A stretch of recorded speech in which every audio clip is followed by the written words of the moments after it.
After our argument, my daughter handed me a cup of coffee and said, "Dad, drink this. It's my way of making peace." It tasted strange. Just 5 minutes later. They say betrayal cuts deepest when it comes from the ones you love most. And I learned just how brutally true that was when my own daughter, with a smile that didn't quite reach her eyes, handed me a cup of coffee that very nearly ended my life. This isn't just a story about greed. It's about a father's fight for survival against the very people he once trusted with his world. It all started innocently enough, or so I thought. I was holed up in my home office, buried under quarterly reports, when Derek, my son-in-law, sauntered in without so much as a knock. That should have been my first red flag. Amanda, my daughter, trailed behind him, her face a mask of tight anxiety that sent a knot of dread twisting in my gut. Derek, slick with too much cologne, carried a manila folder like it held the secrets to the universe. He spread papers across my desk, pointing with an aggressive finger, babbling about guaranteed returns and ground floor opportunities. "Victor," he gushed, "this is a once-in-a-lifetime opportunity. 45,000 gets us in.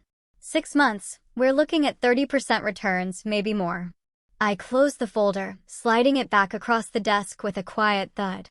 Slowly, deliberately, I took off my reading glasses. The conversation, as far as I was concerned, was over. "I've heard these promises before, Derek." The answer is no. He didn't budge. Instead, he leaned against my desk, his hip pressing into the edge, a deliberate invasion of the space I'd carved out for myself in the home I'd built with my own hands 30 years ago. Then the chilling words started, soft, but dripping with menace. "We take care of everything around here. The yard, the maintenance, making sure you eat properly. This house, realistically, it's already ours in all but name." Those words hit me like a physical blow, a brazen declaration of ownership. My blood ran cold. I pushed back from my chair, the scrape against the hardwood an angry shriek in the sudden silence. "This is my house. I built it. I paid for it. And you two have lived here rent-free for 2 years.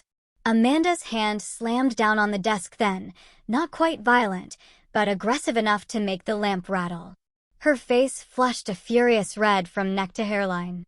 "You've always been like this. Counting every penny, hoarding everything. We're your family, not some charity case. I gave you $30,000 last year."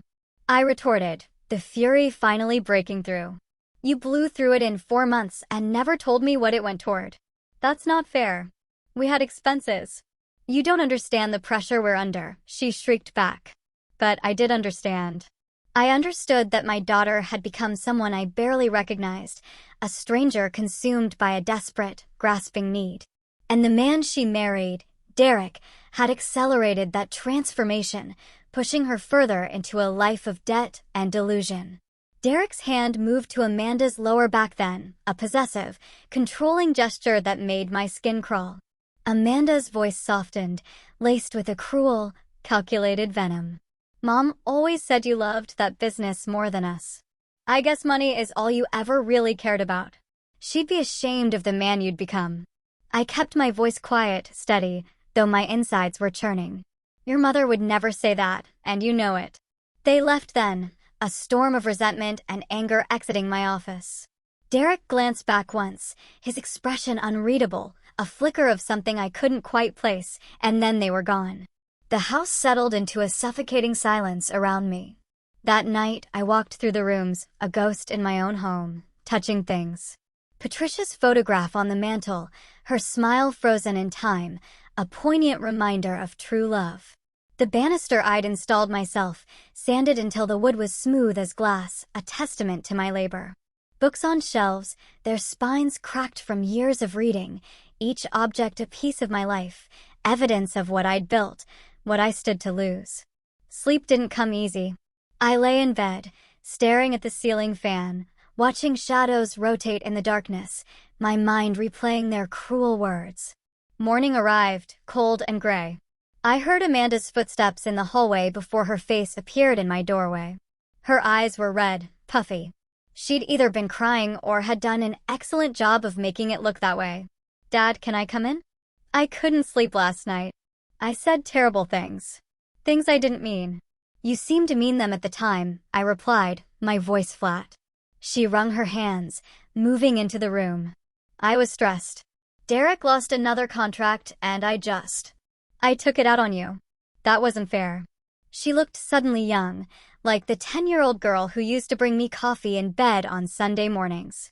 A flicker of hope of the daughter I knew sparked in my chest. Amanda, we need to talk about last night. About what Derek said. Please, Dad, just let me make it up to you, she interrupted, rushing her words. I made your favorite coffee, just how you like it. 2 sugars, splash of cream. Consider it a peace offering. She led me downstairs to the kitchen, where a ceramic cup sat waiting on a small tray, a napkin folded beside it. The ceremony of it felt deliberate, almost theatrical. She handed it to me with both hands, our eyes meeting over the rim. Drink up. It's getting cold. I held the warm ceramic, feeling its weight. A part of me knew better, felt a prickle of unease. But another part, the paternal part, desperately wanted to believe my daughter was still in there somewhere, beneath the desperation and resentment. I took a sip. There's nothing to forgive, I lied. Amanda smiled. It didn't reach her eyes. She busied herself wiping down counters, organizing the dish rack, but her movements were jerky, nervous.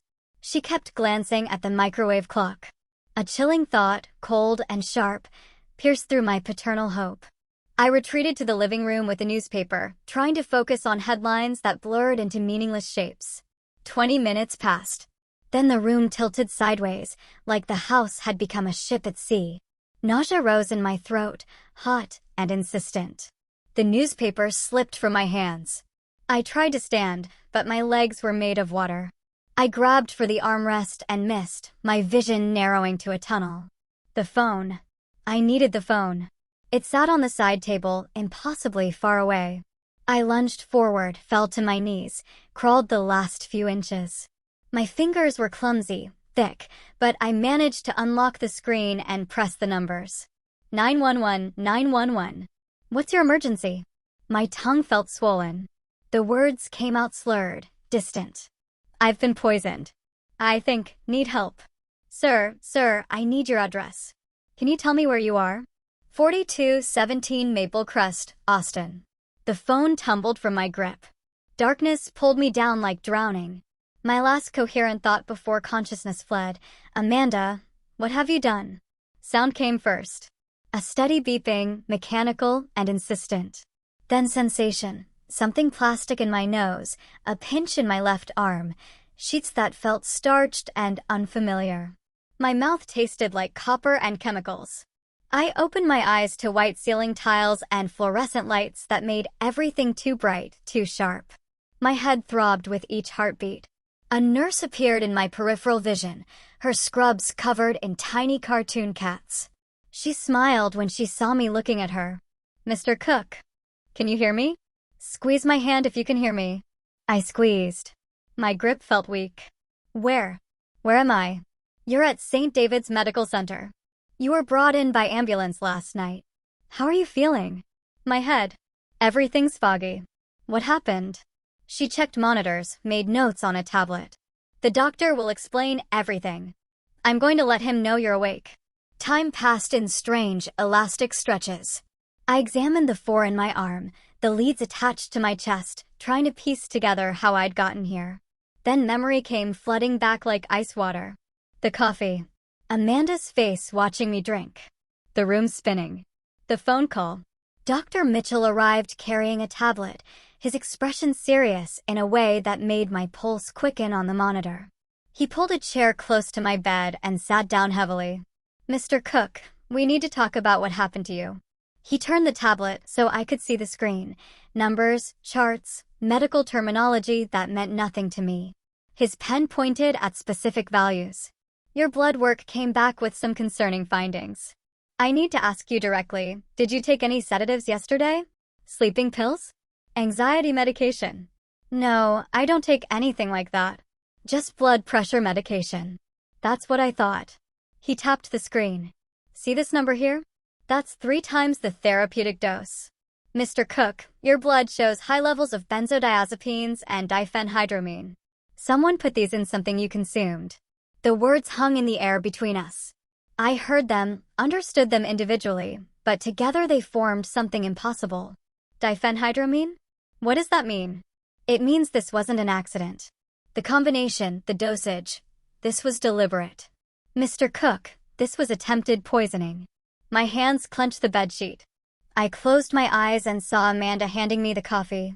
Her smile that didn't reach her eyes. The way she'd watched the clock. My jaw tightened until my teeth ached. That's not possible. Who would? But I knew. Dr. Mitchell saw it in my face. Do you know who might have done this? His voice was gentle, but firm. Hospital protocol requires reporting suspected poisonings. I hesitated. The words stuck in my throat.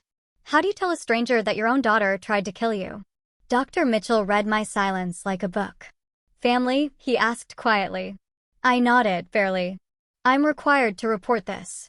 Attempted poisoning is a serious crime. Wait, can you give me some time? I need to be absolutely certain before I make accusations.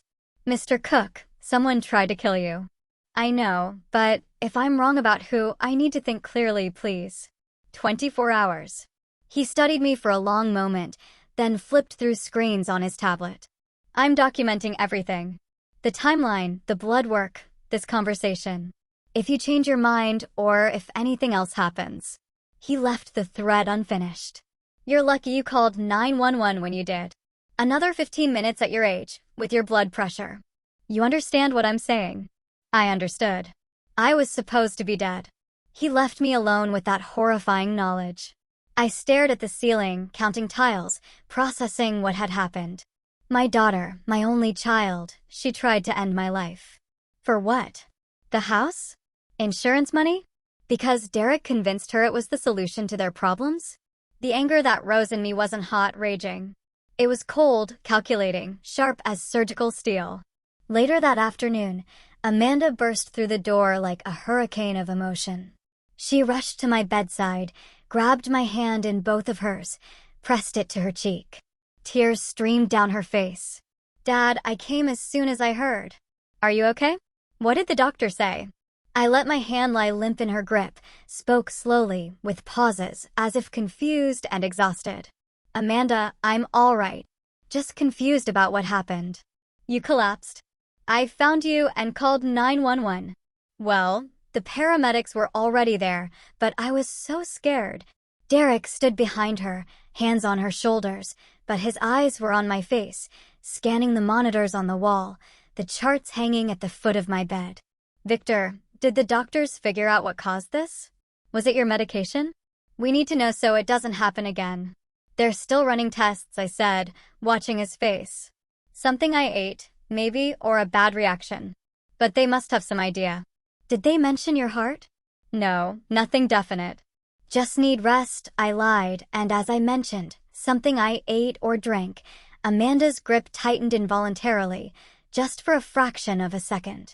Derek's eyes flicked to Amanda briefly. I caught both reactions, filed them away.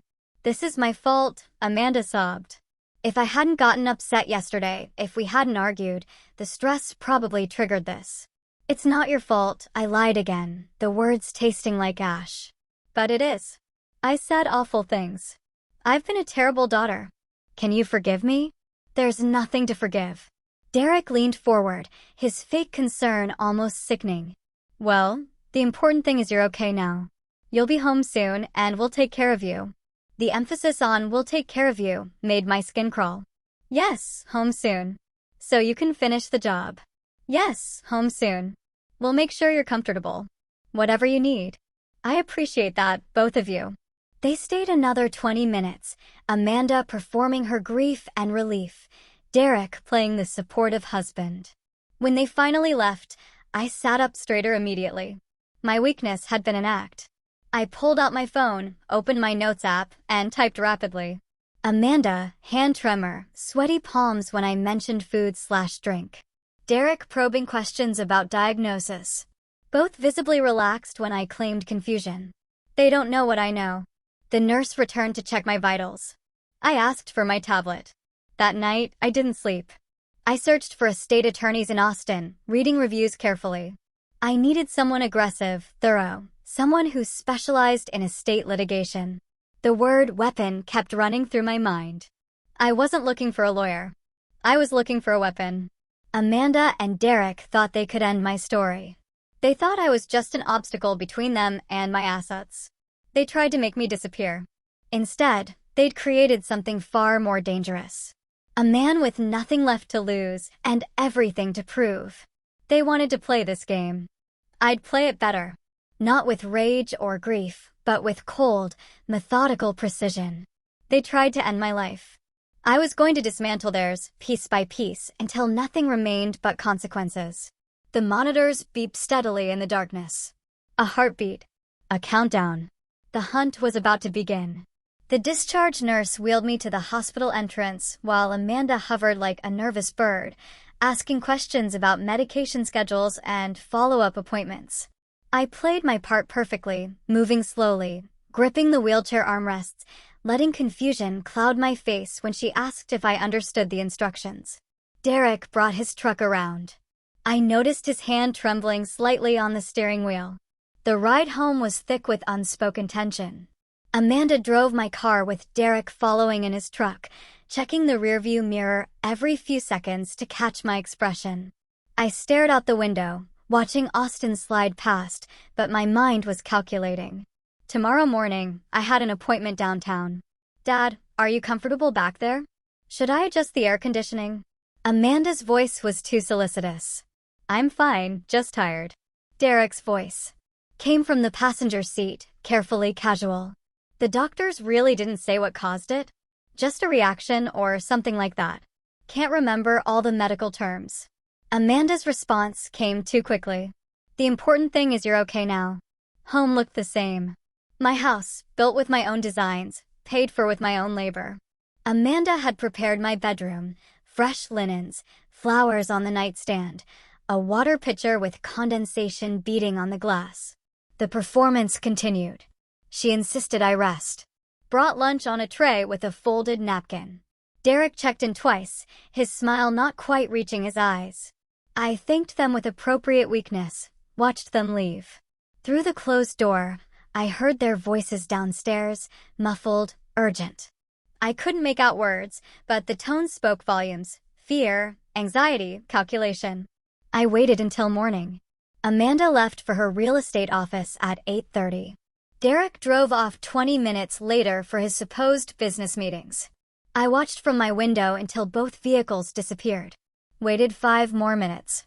Then I moved to my car with none of yesterday's hesitation, my body responding with the strength I'd been hiding. Downtown Austin traffic was manageable at this hour. Davis and Associates occupied the 7th floor of a glass building near the courthouse.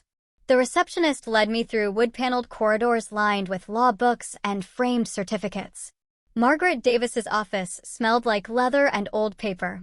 She was 58, gray-haired, sharp-eyed. She listened to my story without interrupting. The argument, the coffee, the poisoning, the hospital diagnosis, Amanda and Derek's transparent concern masking their terror. When I finished, she set down her pen and studied me. Mr. Cook, what you're describing is attempted murder. Have you filed a police report? No. I want justice, not just punishment. I want them to lose everything they tried to steal. That's a different kind of justice. It requires patience, planning. I have patience, and I have something they don't. Margaret outlined Texas estate law with clinical precision. No forced heirship for adult children. Complete testamentary freedom. I could disinherit Amanda entirely. Leave everything to charity if I chose. But we'd need documentation evidence. She slid a business card across her desk. Brian Cole. Former detective, now private investigator. Best in Austin for this kind of work. His office was less polished. Functional furniture, filing cabinets, computer equipment. Brian Cole was 45, weathered, cynical in the way cops and investigators become after seeing too much human ugliness. You think your daughter tried to kill you for inheritance? I don't think. I know. He didn't flinch. Financial background checks aren't cheap. We're looking at $2,000, maybe $3,000 for a comprehensive workup. Whatever it costs. I need to know everything.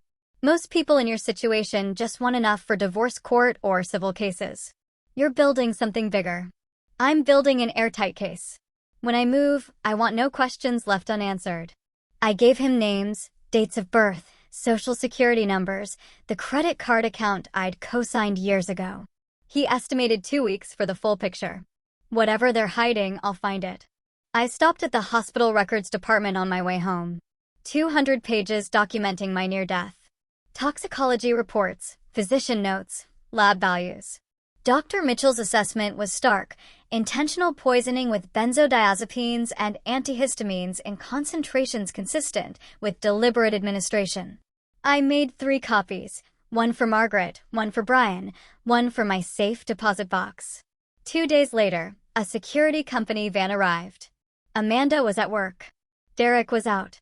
The technician was young, efficient, professional. This is a pretty comprehensive system for a residential property. I live with family members, I explained, playing the worried patriarch. I want to make sure my home is secure when I'm in my bedroom. The cameras were small, discreet, professional grade. Living room, kitchen, dining room, all legal in Texas, my property, common areas only. I tested each angle on my phone, adjusted positions, confirmed audio quality. Perfect. That night, I lay in bed, monitoring the feed. Derek paced the kitchen, fist hitting the counter. Amanda sat at the dining table, head in her hands. I couldn't hear everything clearly, but fragments carried. If he knows, too late now, we need that money. Each word confirmed what I already knew. 10 days after hiring him, Brian called. His voice was flat, professional. Victor, the numbers are worse than you probably imagined. Total debt is approaching $200,000. I pulled out a notepad. Break it down.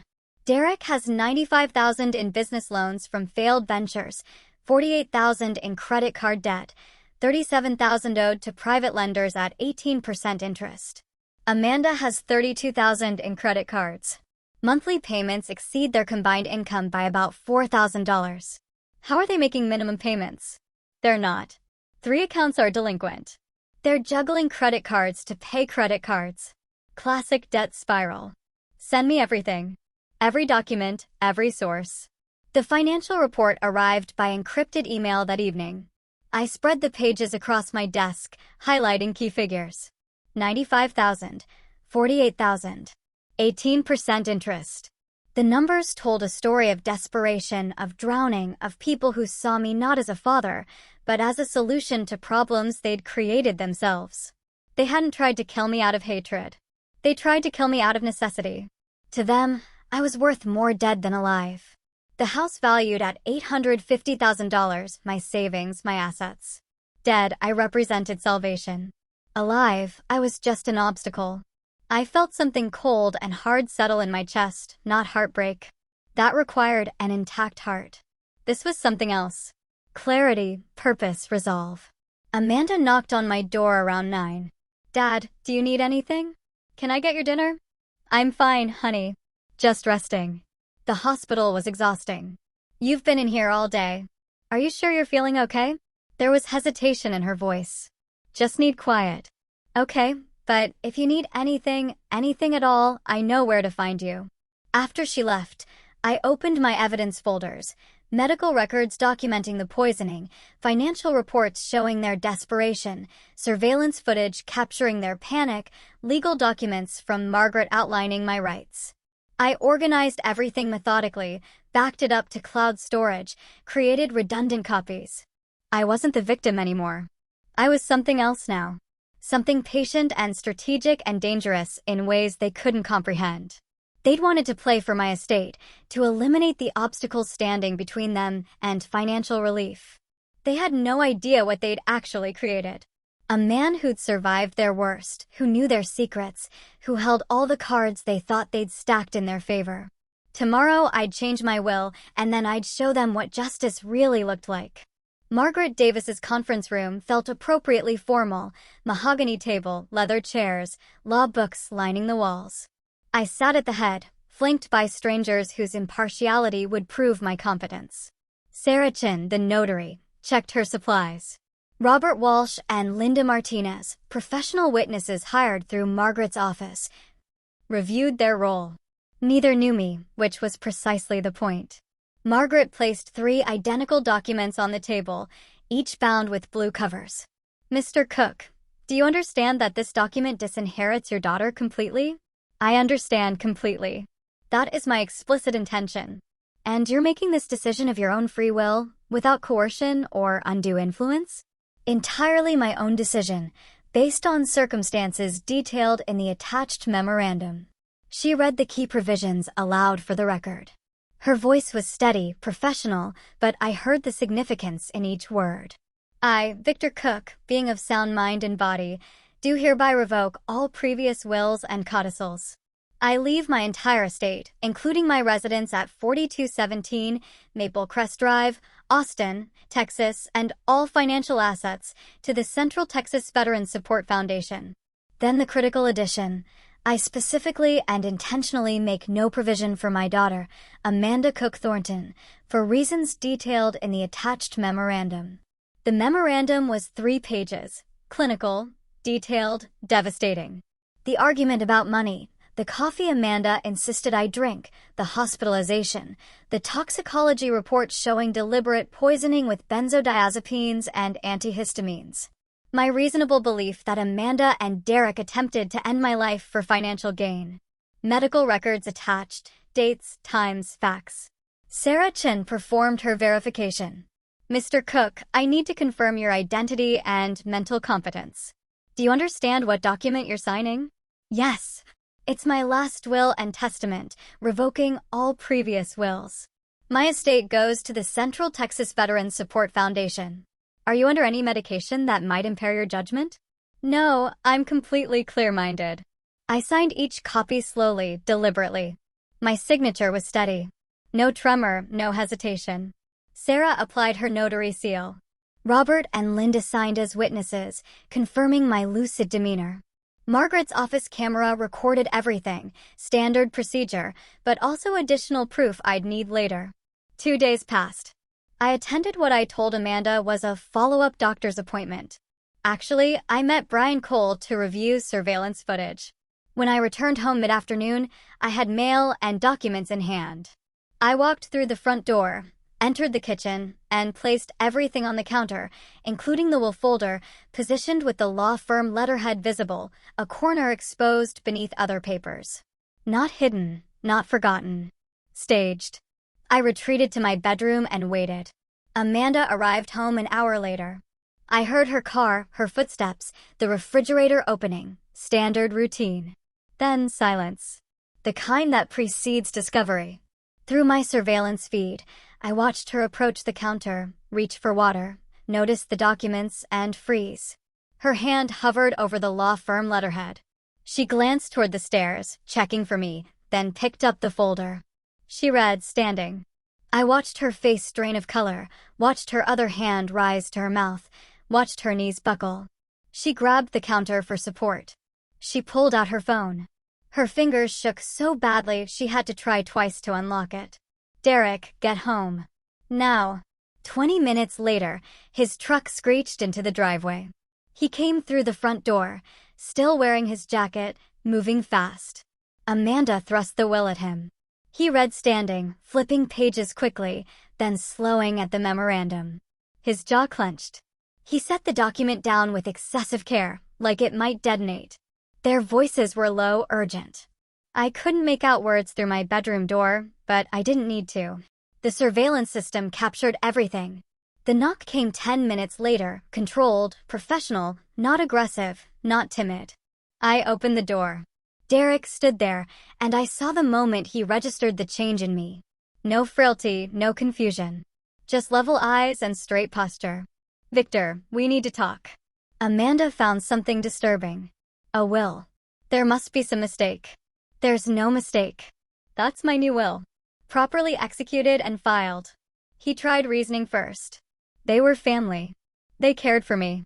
This charity didn't even know me. When that failed, his tone shifted. You're making decisions that affect everyone in this house. Decisions based on what? Hospital confusion? Medication effects. I'm making decisions based on being poisoned. The toxicology report was very clear. Benzodiazepines and antihistamines don't spontaneously appear in coffee. His mask cracked. You can't prove anything. You're an old man with health problems making accusations. Amanda appeared behind him, tears streaming. How could you think we'd hurt you? Because you did. And now you'll get nothing from it. Derek stepped forward, aggressive now. His finger jabbed toward my chest without touching. We'll contest this. We'll prove you're not competent. We'll get doctors to testify you're paranoid, delusional. I didn't move. Try it. I have evidence you don't know about. I have documentation you can't imagine. And I have time. Amanda dropped to her knees on the hallway carpet, literally, hands clasped, theatrical and desperate. We owe $180,000. Without the inheritance, we'll lose everything. Please. The number hung in the air. Confirmation. She knew I knew. You should have thought of that before you tried to kill me for it. If you would just help us one more time. I'm done helping. I'm done being your solution. I'm done being your victim. Derek pulled her up roughly. We'll contest it. We'll sue. We'll make your life miserable. I nearly died. You already made my life miserable. Now it's my turn. You're a vindictive old man. I'm a man who survived attempted murder. Get out of my room. Amanda tried one more appeal. So that's it? Years of being your daughter, and you just cut me off. Years of being your father, and you just tried to end my life. Yes, that's it. Derek's hand clamped on her arm. Come on, he's not worth it. I stepped back, hand on the doorknob. No, Derek. I'm worth exactly $850,000, and you'll never see a penny of it. I closed the door, stood there listening to Derek's footsteps storming down the stairs, Amanda sobbing, then the front door slamming. Through my window, I watched Derek's truck peel out, tires screeching on asphalt. Amanda left 10 minutes later. The house settled into silence. I returned to my desk, pulled up the surveillance footage on my computer. Their faces when reading the will. Derek's threats. Amanda's breakdown. Her implicit admission about the debt. All recorded, timestamped, backed up to cloud storage. I downloaded the files, sent copies to Margaret and Brian. Evidence. Documentation. First strike delivered. Not impulsive. Not emotional. Calculated. Strategic. They wanted to fight. I'd give them a fight on my terms. With my advantages. They'd tried to eliminate me for money. Now they'd watch that money disappear, untouchable, beyond their desperate grasp. Outside, dusk settled over Austin. The house was mine again, quiet and still. Tomorrow, I'd call Margaret about eviction proceedings. If they couldn't pay market rate rent, they'd have to leave. But tonight, I simply sat in the silence they tried to make permanent, and I planned my next move. Brian Cole's call came on a Tuesday morning while I was reviewing surveillance footage from the previous night. His voice had that careful tone investigators use when delivering bad news. Victor, we have a problem. Derek's been meeting with a psychologist named Lawrence Brennan. I set down my coffee. Psychologist for what? Not therapy. Brennan has a reputation. He writes diagnoses for whoever pays.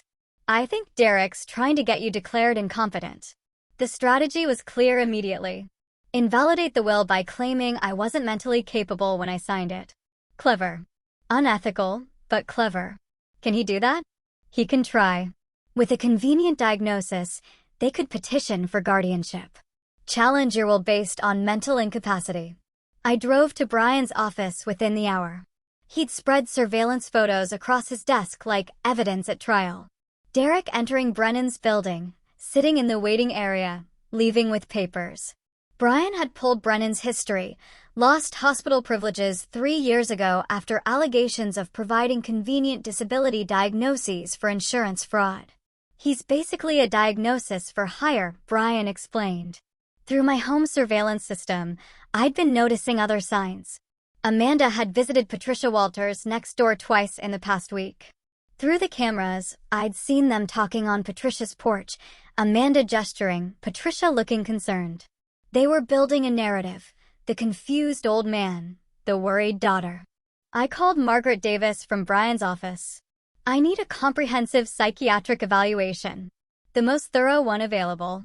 Preemptive documentation, she said immediately. Smart. I'll refer you to Dr. Patricia Hendricks, board-certified forensic specialist. If Derek tries to claim incompetence, we'll already have professional rebuttal. Dr. Hendricks's office was in the medical district. All neutral colors and abstract art. She was 61, gray-haired, skeptical in the way good psychiatrists are. Mr. Cook, why are you seeking this evaluation? I want documentation that I'm of sound mind. My daughter is likely to claim otherwise. That's unusual. Most people in your situation avoid evaluation. Most people haven't been through what I've been through. I want the truth documented before lies can take root. The evaluation took 3 sessions over a week. Cognitive testing, drawing clock faces, recalling word lists, solving problems. Mental status examination. Life history interview. She was thorough, professional, probing, exactly what I needed. Her report arrived via encrypted email. Mr. Victor Cook demonstrates full cognitive capacity, intact memory, logical reasoning, and appropriate judgment. He shows no signs of dementia, delirium, or any condition that would impair his ability to make legal or financial decisions. His concerns about family members appear reality-based, not delusional. The document was detailed, notarized, unassailable. I filed copies with Margaret, Brian, and in my safe deposit box. Meanwhile, Brian intensified surveillance on Derek and Brennan. 3 days after my final session with Dr. Hendricks, Brian called again. They're meeting tomorrow. Coffee shop on the outskirts. Strip mall location. Derek thinks it's private. We coordinated carefully. Brian positioned himself inside the coffee shop with his laptop and a tablet case containing professional directional microphone equipment. Texas is a one-party consent state, and I was authorizing the recording. I parked outside with a clear view through the window. Derek arrived first, chose a booth in the back. Brennan came 5 minutes later, balding, rumpled suit, the look of someone whose ethics had been for sale long enough to show wear. They ordered coffee. Then Derek slid an envelope across the table. Through the window, I photographed the exchange. Brennan checked inside discreetly but obviously, then pocketed it. Cash payment. No paper trail. Brian's equipment captured everything. I need this evaluation to show he can't make decisions. Severe dementia. I can document cognitive decline, memory impairment, inability to manage finances. How much? $5,000 for the evaluation, written report, and court testimony if needed. And you can make it convincing. I've done hundreds of these assessments. I know exactly what courts look for. The conversation continued. Derek mentioned filing for an emergency psychiatric hold. Brennan advised on triggering involuntary evaluation. They discussed tactics for guardianship proceedings. Every word was recorded, timestamped, backed up to cloud storage before they'd finished their coffee. I had them. That afternoon, I invited Patricia Walters over. She came hesitantly, clearly uncomfortable.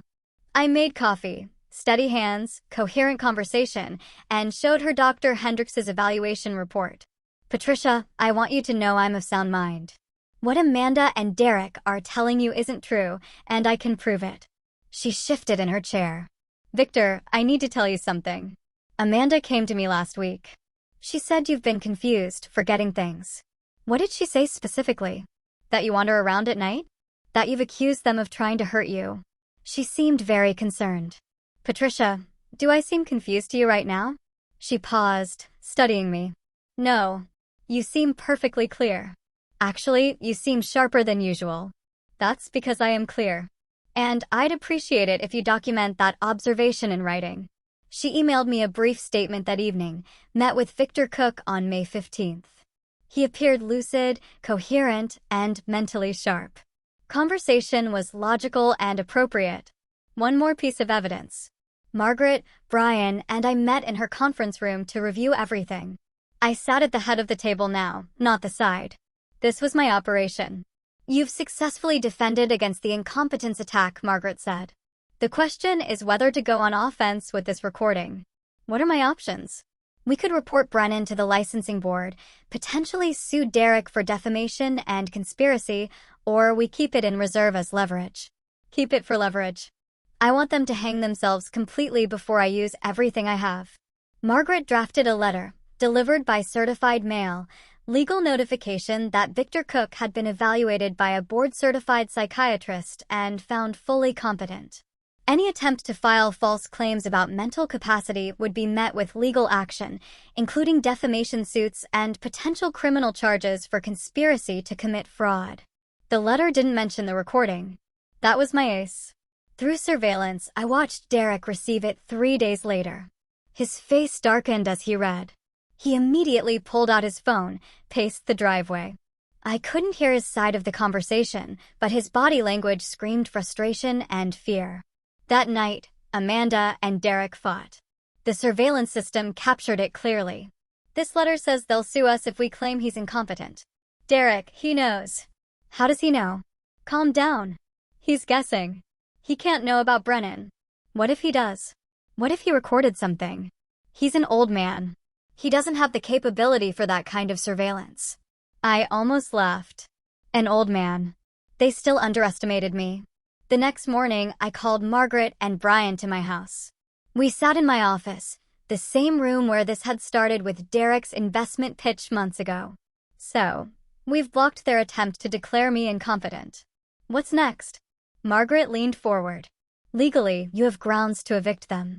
They're living in your home without a lease, without paying rent. How fast can we move on? That? In Texas, we can file this week. If they refuse to leave or pay rent, we can have them out in 60 days, Brian added.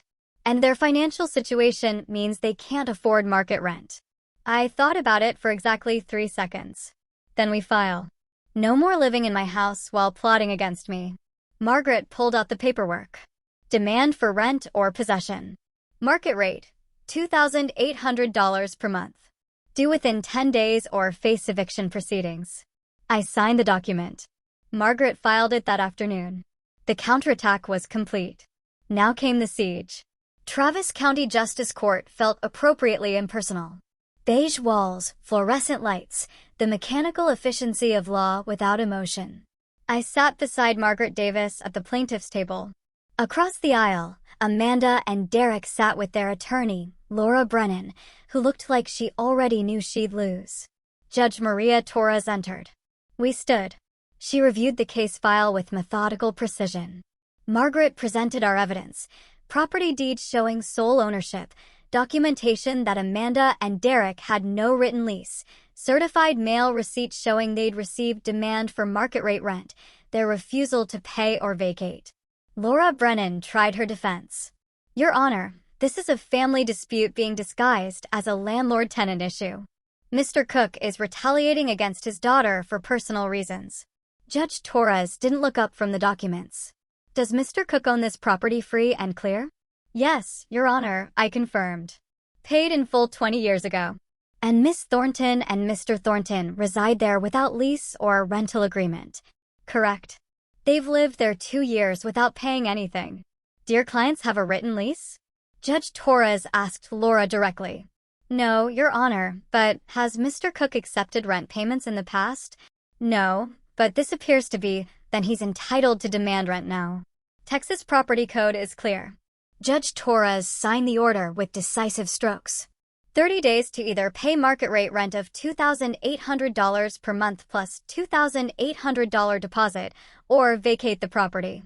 Failure to comply will result in sheriff-enforced eviction. The ruling took 8 minutes. Amanda started crying. Derek's fist clenched white on the table. Outside the courthouse, Derek intercepted us on the steps. Margaret moved between us, but I stopped. Turned to face him deliberately. You're really going to throw your own daughter out on the street, he sneered. You tried to throw me in a grave. The street is generous by comparison. I'll tell everyone what kind of father you are. Tell anyone who'll listen. I have documentation of what kind of daughter I have. Back in Margaret's office, Brian joined us. He spread financial intelligence reports across the conference table. Every creditor Derek owed money to. They all think Derek has assets, Brian explained. Your house is collateral. Inheritance expectations. What if they knew the truth? I authorized the information campaign immediately. Over the next week, manila envelopes arrived at lending institutions across Texas.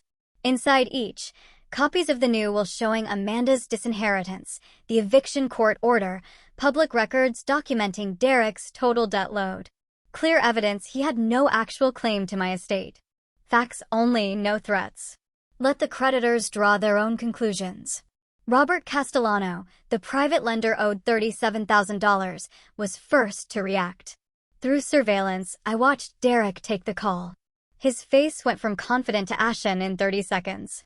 Derek, we need to talk about your loan. I'm good for it. You know I'm good for it. Really?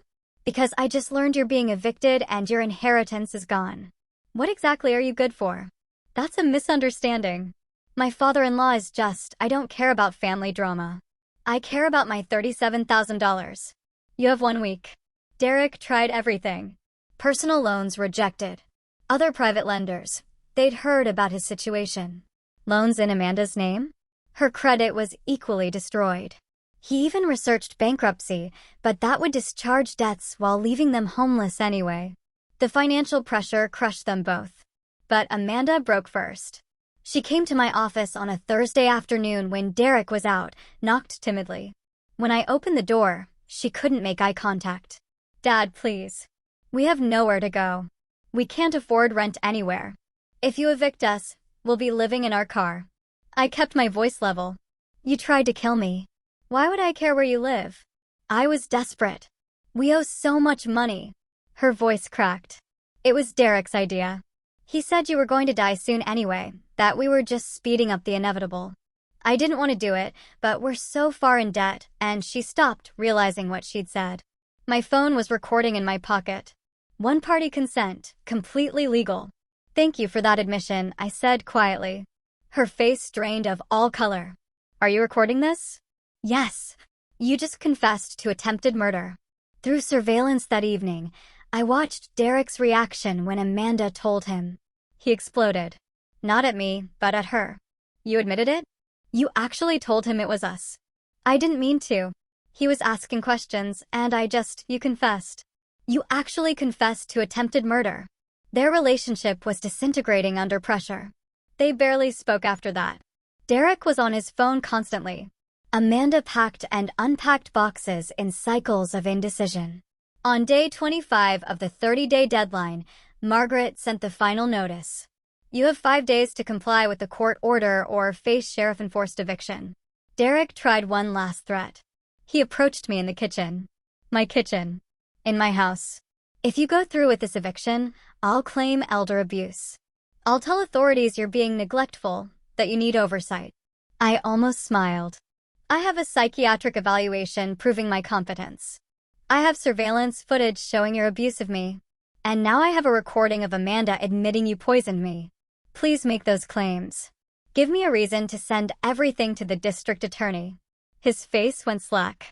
He finally understood how thoroughly outmaneuvered he was. 5 days, I said. Leave voluntarily, and I'll consider not pressing criminal charges. Force the sheriff to drag you out, and I send every piece of evidence I have to the police and prosecutors. The choice is yours.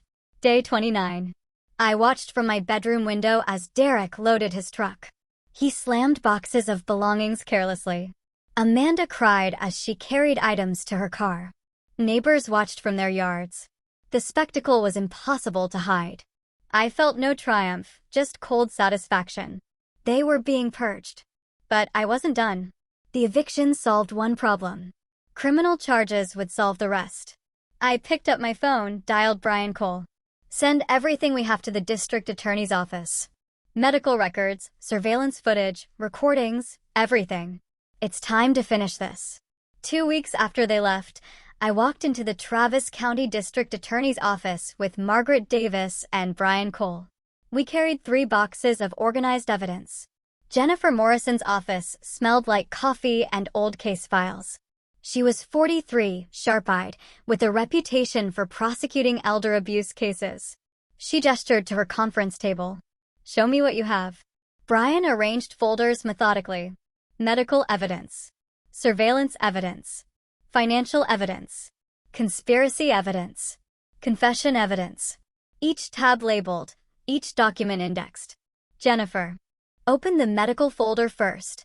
Toxicology reports, hospital records, Dr. Mitchell's assessment. She read slowly, professionally, but I saw her eyebrows rise. This is extremely comprehensive for a civilian investigation. Almost too comprehensive. Is that a problem? I asked. It could be if anything was obtained illegally. She looked at Brian. Walk me through your methods. Brian had anticipated this. One-party consent recordings, legal in Texas. Surveillance cameras in Mr. Cook's own home, common areas only legal. Financial records obtained through authorized investigation with proper documentation, legal. Everything was gathered by the book. Jennifer spent 20 minutes questioning the legality of each piece. Brian answered every challenge. Finally, she nodded. All right, let's look at the medical evidence. She read Dr. Mitchell's report aloud. Benzodiazepine concentration 3.2 times therapeutic levels, combined with diphenhydramine at toxic doses. This combination in a 64-year-old male with hypertension could reasonably be expected to cause death. She looked up at me. This isn't attempted poisoning. This is attempted murder. That's what Dr. Mitchell told me in the hospital. She moved to the surveillance evidence, video clips, audio recordings. She watched Amanda serving me coffee, her nervous movements afterward. She listened to fragments of conversations. If he knows, too late now. Then Amanda's recorded confession. Jennifer played it twice. It was Derek's idea. He said, "You were going to die soon anyway. We needed the money." I didn't want to, but we're so far in debt. Jennifer paused the playback. This is admissible. This is damning. And this is enough for arrest warrants. She called in Detective Maria Hernandez from Austin PD. Maria was 39, methodical, with the tired eyes of someone who'd seen too many family violence cases. Jennifer briefed her. Elder abuse, attempted murder, conspiracy. The victim did half our work for us. Maria interviewed me for 2 hours, taking detailed notes. She asked the same questions multiple ways, testing consistency. My answers never changed, because they were true. Subject extremely credible, she wrote. Timeline consistent. Evidence supports narrative. 3 days later, Maria and Jennifer sat in Judge Michael Patterson's chambers with warrant applications. I wasn't present, but Margaret told me later. Judge Patterson reviewed everything, asked few questions, signed. These are solid. Execute them. Maria assembled her team. Brian had tracked Amanda and Derek to a budget motel on Highway 290, paying weekly in cash, living out of their cars. Maria planned an early morning arrest when suspects are least likely to flee. She called me at 6:03 a.m. on the day of the raid. Mr. Cook, stay home. I'll notify you when it's done. I waited, drank coffee, watched the clock. At 9:15, my phone rang. Mr. Cook, I wanted to inform you personally. Amanda Thornton and Derek Thornton have been arrested and charged with attempted murder and conspiracy. They're in custody at Travis County Jail. I thanked her, hung up, sat in my quiet house. No celebration, just the exhale of breath I'd been holding for months. The bail hearing was next morning. Margaret drove me downtown. I sat in the gallery, invisible to them, but present. Judge Sarah Mendoza presided. Amanda and Derek were brought in separately, both in orange jumpsuits. Amanda had lost weight, looked hollow. Derek stood rigid, defiant. The ADA argued flight risk. Mr. Thornton was researching one-way flights out of state. They have no community ties, no employment, and face life sentences. The public defenders did their best, community roots, no prior criminal history, Amanda's relationship to me. Judge Mendoza was unmoved. Bail is set at $500,000 each. Neither could afford even the 10% for a bondsman. They were returned to jail. Separate sections. No contact. The local news picked up the story that evening. Daughter arrested for attempted murder of father in inheritance plot. My name was withheld as the victim, but their mugshots were public record. Patricia Walters called. Victor, if you need anything, testimony, support, anything, I'm here. Thank you, Patricia. That means more than you know. That night, I stood in my kitchen. The kitchen where Amanda served the poison coffee. I'd repainted it since they left. Different color. Clean slate. My phone buzzed. Text from Margaret. Preliminary hearing next week. They'll likely waive it and go straight to trial. Are you ready? I typed back. I've been ready since I woke up in that hospital. I sent it, set down the phone. The wheels of justice were finally turning. And I wasn't their victim anymore. I was their prosecutor's star witness. Late August, heat pressed down on Austin like a weight. I stood outside courtroom 3C at Travis County Criminal Courthouse, dressed in a conservative gray suit Margaret had helped me choose. Looking credible, she'd said. Looking stable. Through the door, I heard the murmur of jury selection, 12 citizens who would decide my daughter's fate. Jennifer Morrison found me in the hallway. Mr. Cook, you'll be called this afternoon. Remember what we practiced. Clear, factual, no emotion. Let the evidence speak. I nodded. I'd rehearsed my testimony for weeks. Opening statements began at 10 a.m. I sat in the gallery watching. Jennifer stood before the jury. 7 women, 5 men, ages ranging from late 20s to early 70s. Teachers, engineers, retail workers, retirees, ordinary people about to hear an extraordinary story. This is a case about greed, desperation, and betrayal. The evidence will show that Amanda Cook Thornton and Derek Thornton attempted to murder Victor Cook, Amanda's 64-year-old father, by poisoning him with a lethal combination of medications. Why? For inheritance. For money. For an $850,000 house they wanted immediately, rather than waiting for nature to take its course. She walked toward the jury box, made eye contact with each person. Victor Cook trusted his daughter. He let her live in his home. He supported her financially. And she repaid that trust by putting poison in his morning coffee. At the defense table, Amanda was crying. Derek sat stone-faced, taking notes. Robert Hayes, Amanda's public defender, took a softer approach. My client made terrible mistakes, born of desperation and manipulation. She was under crushing financial pressure and the controlling influence of Derek Thornton. But attempted murder? The evidence will show a tragic accident, not intent to kill. Linda Vasquez, Derek's attorney, went aggressive. Derek Thornton is innocent. The evidence will show that Amanda Cook Thornton acted alone and has tried to implicate my client to deflect her own guilt. They were already turning on each other. Dr. James Mitchell testified first. He explained the toxicology with clinical precision. Benzodiazepine levels 3 times therapeutic dose. Antihistamines at toxic levels. In my professional opinion, this combination in a man of Mr. Cook's age and health status would likely cause death. The victim survived due to prompt emergency response. Hayes tried to create doubt on cross-examination. Could these medications have been accidentally combined? The specific combination and dosage make accident extremely unlikely. This required knowledge and intent. They couldn't shake him.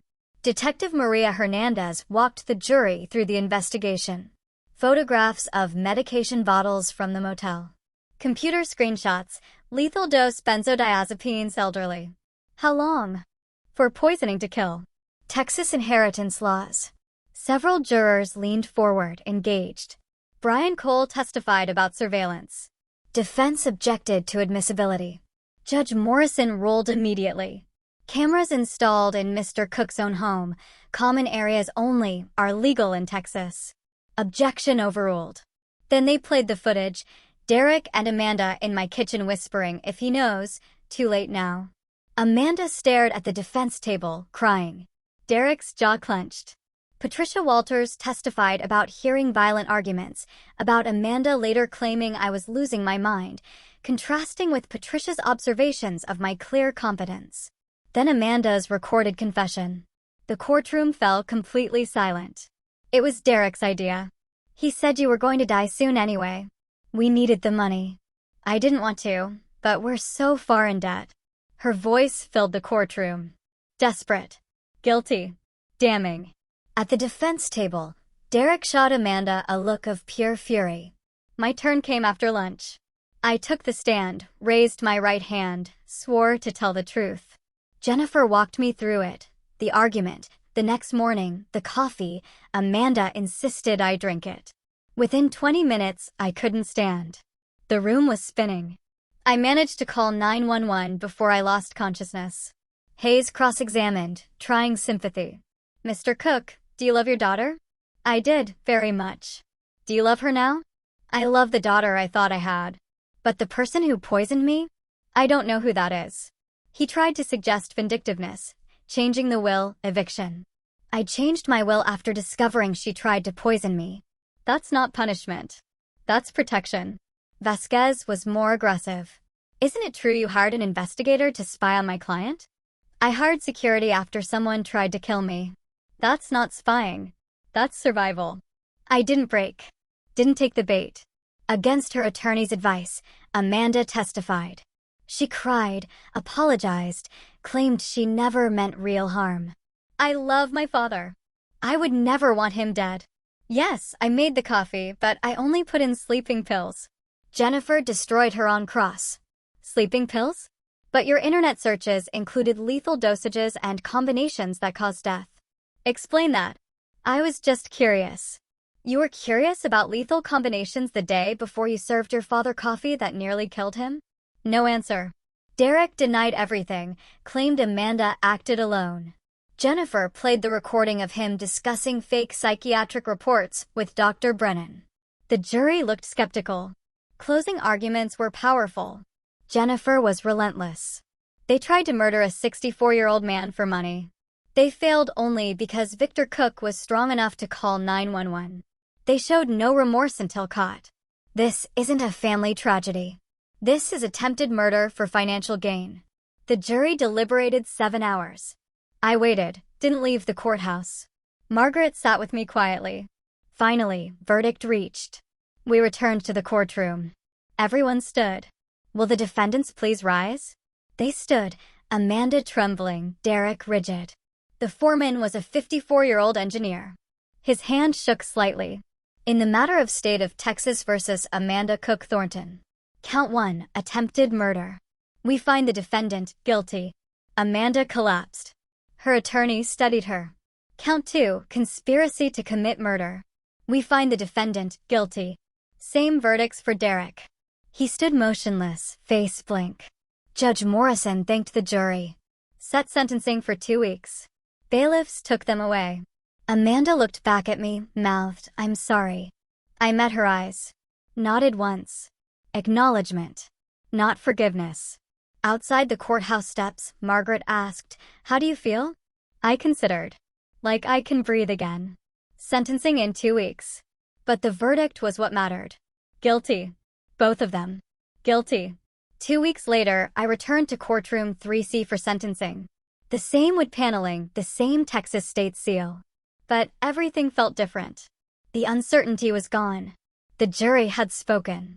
Now came the accounting. Bailiffs brought Amanda and Derek in separately. Orange jumpsuits, handcuffs, ankle chains that made metallic sounds against the floor. Amanda had lost weight, looked a decade older than her 36 years. Derek stood rigid, jaw set, refusing to show weakness. Judge Morrison reviewed the case briefly. We're here for sentencing in the matter of State of Texas versus Amanda Cook Thornton and Derek Thornton. Both found guilty by a jury of attempted murder and conspiracy to commit murder. Probation officer Rachel Chen presented her reports first. Amanda, no prior criminal record, demonstrates remorse, participates in jail counseling. Derek, minimal remorse, continues claiming innocence, pattern of financial irresponsibility. Her recommendations were clear: mid-range sentence for Amanda, upper range for Derek. Jennifer Morrison stood to argue for the state. Your Honor, this was premeditated attempted murder of an elderly man by his own daughter and son-in-law for financial gain. They researched lethal dosages, administered poison, showed no remorse until caught. The state recommends 15 years for Amanda Cook Thornton and 18 years for Derek Thornton. Robert Hayes pleaded for Amanda, no criminal history, crushing financial pressure, Derek's manipulative influence. She's already lost her father, her freedom, her future. Linda Vasquez had less to work with for Derek. She argued financial stress, claimed he was Amanda's accomplice rather than leader. The recordings proved otherwise. Her argument was weak, and she knew it. Then, Judge Morrison invited me to speak. I walked to the podium. I'd written a statement, but didn't use it. The words came without script. Your Honor, on that morning when I drank the coffee my daughter made, I trusted her. Parents trust their children. That trust was my vulnerability. They exploited it not just to steal from me, but to end my life. I gripped the podium edges, not from nervousness, but to ground myself. I survived by chance and quick action. They showed no remorse until they were caught. They tried to destroy my credibility, attempted to have me declared insane. This wasn't a moment of weakness. This was calculated, planned, executed. I paused, met the judge's eyes. I don't ask for revenge. I ask for justice proportional to what they attempted. My life. Amanda was given the opportunity to speak. She stood trembling, tears streaming. Your Honor, I'm so sorry. I'm sorry to my father, to this court, to everyone I've hurt. I was desperate. I was stupid. I was wrong. I don't expect forgiveness. I just want my father to know I loved him, and I destroyed that love through my own actions. Derek's turn. His attorney had begged him to show remorse. He didn't. Your Honor, I maintain I had no knowledge of any poisoning. I've been convicted based on circumstantial evidence and my wife's false testimony. Judge Morrison's expression hardened. Derek had just made his situation worse.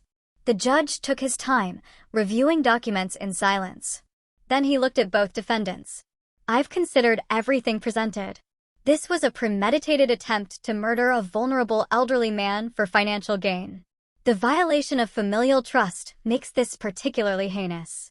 He turned to Amanda first. Amanda Cook Thornton. You are hereby sentenced to 12 years in the Texas Department of Criminal Justice, with eligibility for parole after serving half your sentence. You are further ordered to pay restitution to Victor Cook in the amount of $125,000. Amanda collapsed. Her attorney studied her. Derek Thornton. You were the architect of this conspiracy. Your lack of remorse demonstrates you pose a significant danger. You are sentenced to 15 years in the Texas Department of Criminal Justice, with eligibility for parole after serving 2/3 of your sentence. You are ordered to pay restitution to Victor Cook in the amount of $125,000. The gavel fell, final, irreversible. Defendants remanded to custody pending transfer to state facility. This court is adjourned. Bailiffs approached. Amanda looked back at me one last time, mouthed, I'm sorry. I met her eyes. Nodded once. Acknowledgement. Not forgiveness. Derek stared straight ahead as they led him away. In the courthouse hallway, Jennifer Morrison shook my hand. Justice was served today, Mr. Cook. I hope this brings you some peace. It brings closure.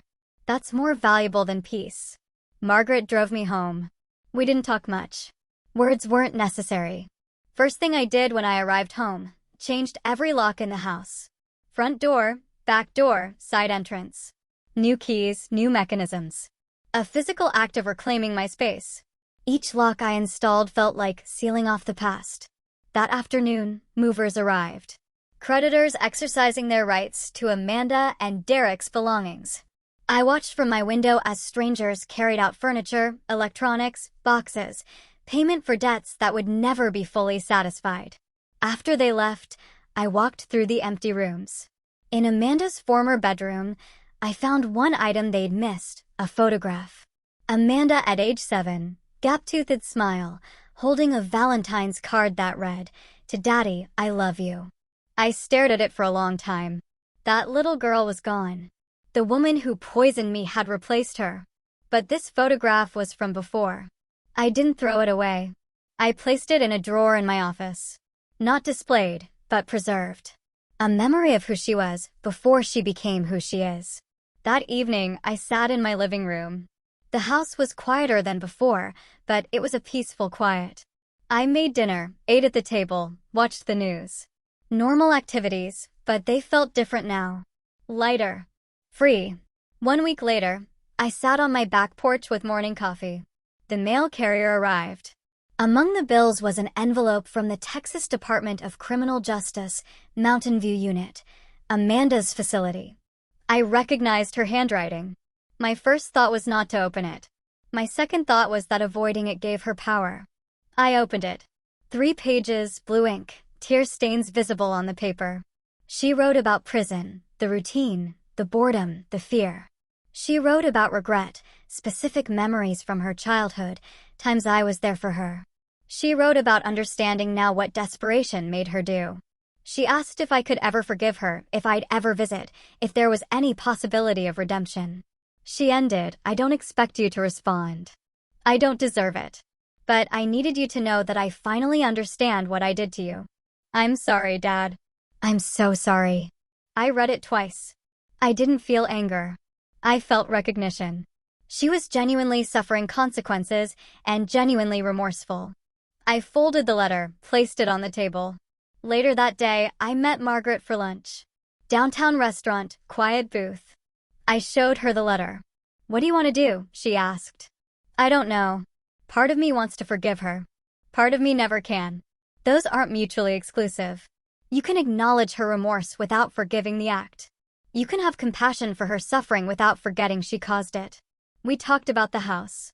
I'd been considering selling it. Too many memories. Every room had echoes. Where would you go? Somewhere smaller. I don't need 3,000 square feet anymore. That afternoon, I drove to the Central Texas Veterans Support Foundation office. Small building, modest furnishings, walls covered with thank you letters from veterans. Sarah Martinez, the director, greeted me warmly. "I don't want to wait until I'm gone," I told her. "I want to start now." I propose selling my house and donating a substantial portion to the foundation. I want to fund a specific program supporting victims of elder abuse and family violence. People like me who survive, but need resources to rebuild. Sarah was moved. "Mr. Cook, we could create a named fund. Help dozens of families." The next day, Realtor Tom Bradford walked through my house with me. We discussed market value, timeline for sale. "This is a beautiful property," he said. It was beautiful. It can be again for someone else. He showed me 3 condos. The third felt right. 1,200 square feet. 10th floor view of downtown Austin. Manageable, secure. No yard work. No memories. This one. Make an offer. That evening, I sat at my desk with Amanda's letter. I pulled out stationery. Wrote her response. 1 page. "Amanda, I received your letter. I believe your remorse is genuine. I also believe the damage you did can't be undone. I'm not ready to visit. I may never be ready. But I acknowledge you're serving your time and facing consequences. I hope you use these 12 years to become someone better than the person who poisoned my coffee. That's all I can offer right now. Victor." I sealed it, addressed it to Mountain View Unit. Over the next few days, I decluttered methodically. Donations to charity, discarding items with bad associations, carefully packing what I wanted to keep. While packing my office, I found Amanda's childhood photo again. I looked at it for a long time. That 7-year-old with the gap-toothed smile. I carefully framed it, packed it with important documents. Not to display, but to keep. That little girl existed. She was real and loving. What happened later doesn't erase what came before. Patricia Walters invited me to a neighborhood dinner. I almost declined, but I accepted. The evening was surprisingly pleasant. Neighbors were kind, treated me normally. I realized I'd been so focused on justice that I forgot about life. This is what moving forward looks like. Small connections, normal interactions, rebuilding routine. 2 weeks after Amanda's letter arrived, Sarah Martinez called. "Victor, the board approved the fund. We're calling it the Victor Cook Elder Justice Fund. Your donation will help abuse victims with legal support, housing assistance, counseling services." I felt something I hadn't felt in months. Purpose. Not revenge purpose, but constructive purpose. Late September evening, I sat on my back porch one last time as owner of this house. September 28th. The sale was pending. The condo purchase in process. The foundation donation being structured. I'd mailed my response to Amanda. Brief. Honest. Without false promises. I'd made my peace with what happened. Not forgiveness exactly, but acceptance. They tried to kill me. I survived. They faced justice. I reclaimed my life. I thought about the past 8 months. The poisoning, the investigation, the trial, the justice, the aftermath. Amanda in prison. Derek in prison. My house being sold. My new condo. My charitable work ahead. I didn't feel happy. Happiness seemed too simple. I felt settled, complete. The coffee cup in my hand was almost empty. Coffee I made without fear. I stood, walked inside, washed the cup, turned off the lights. Tomorrow I'd meet with movers. Tomorrow I'd start packing for the new place. Tomorrow I'd take another step forward. But tonight I simply existed. A survivor. Not a victim. Not an avenger. Just a man who refused to let attempted murder define the rest of his life. I closed the back door, locked it with my new key, and headed to bed. The house was quiet. The future was uncertain, but it was my future, and that was enough.